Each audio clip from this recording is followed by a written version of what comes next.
Hi everybody, Bill here, still here. Hey, look at this.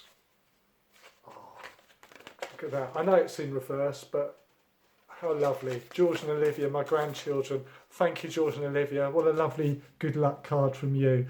Right, bit of an update for you. Got back from the hospital today because I've been with Helen for appointment with the stoma nurse and the pre-surgery nurse. And, well, a mixed bag of luck today. Of course, I've been shielding all this time since the new year began. Really, I haven't seen anybody. Only been out for a bit of fresh air for a walk. Haven't been to shops, anything like that. Helen does all that, and she's been very careful too. Got to avoid catching the COVID.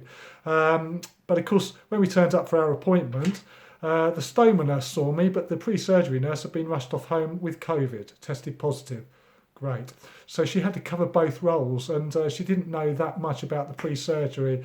But I've got enough to get by. I sort of know what's going to happen. Excuse me, I'm reading for some notes here. But yeah, what she did was she did make some marks on my stomach. I got a mark on both sides. If you remember, if I wake up with a bag on the right side, it's actually called an ileostomy because it's at the end of my small intestine, as opposed to if I wake up with the bag on my left-hand side, that's a colostomy, which is the large intestine, where the output, to be polite about it, is more like a normal poo. If it's on the right hand side, it's in ileostomy, it's a much looser output, a bit, well, put it this way, the bag fills up more quickly and will need changing more often, apparently sort of 4 or 5 times a day, something like that.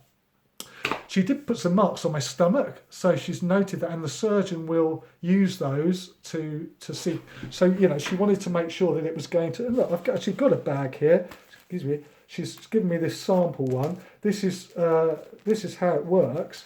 Your stoma, that's the bit of your gut that comes through your stomach, pokes out. Depending on how big that stoma is how big these holes are cut, and then it's a sticky label thing, and it sort of gets stuck on your stomach, and then it fills up, and look, you can go to the loo and you can just empty it out like that, and then this folds back up and tucks in your trousers, whatever, if you've got loose fitting trousers.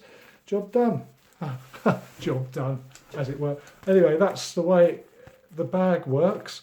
That is one that's not see-through. Initially it's a see-through one, so they can see what's going on, which isn't very pleasant.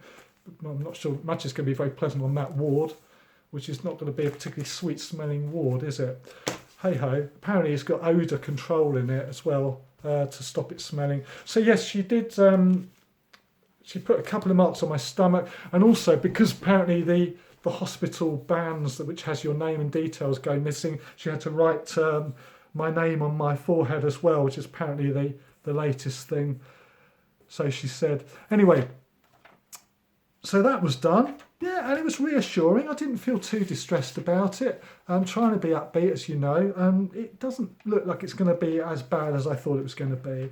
And of course, all this is on prescription. And apparently, the prescription bags and all the products, because when you take it on and off, you have some spray to sort of ease the glue off, so it doesn't rip. I mean, I said, look, I've got a bit of a hairy chest and stomach, and it's going to be a bit sore, isn't it? And she said, well, it shouldn't be, but you need to keep the area sort of shaved around it, so it's not.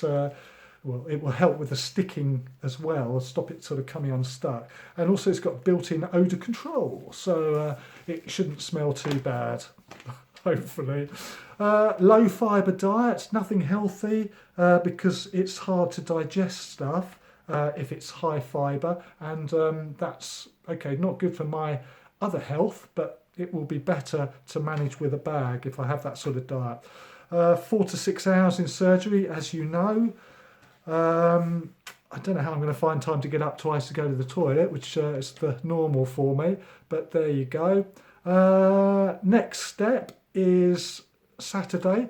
Got the COVID test. Got to go with Helen down to the hospital to make sure I haven't got the COVID, so it's a proper test, and then from then on it's laxatives. I've been given a load of laxative stuff that I've got to take the day before and leading up to make sure I'm completely empty of anything nasty for the surgery.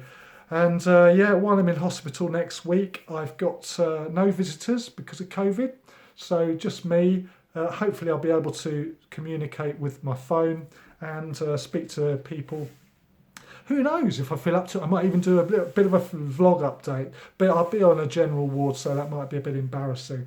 That's it. So all good. Hope you're well, hope you're keeping well, and I will check out, but before I go, it's just a joke, by the way. Don't think that that's really the case. It's only a joke. I'm going to say goodbye for now. I'll probably do one more before I actually go in for the surgery. If not, I will speak to you when I can. Thanks for all your ongoing support. I do appreciate it. And stay healthy, everybody. Bye for now.